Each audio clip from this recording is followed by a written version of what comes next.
Le manuscrit de Voynich.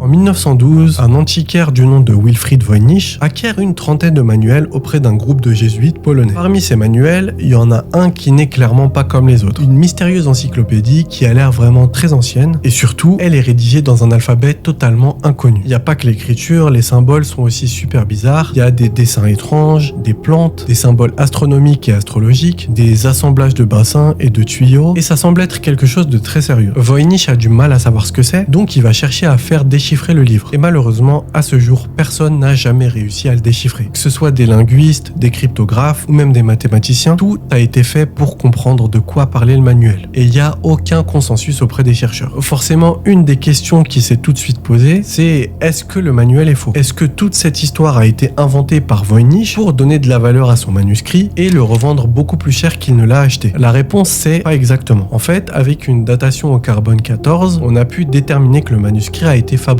entre 1400 et 1440. Et le manuscrit a donc pas été inventé par Voynich. Mais ça veut pas pour autant dire qu'il est vrai. Et donc pour essayer d'en savoir un peu plus, on a soumis le manuscrit de Voynich à différents tests linguistiques comme celui de la loi de Zipf. Il faut savoir que beaucoup de textes respectent la loi de Zipf.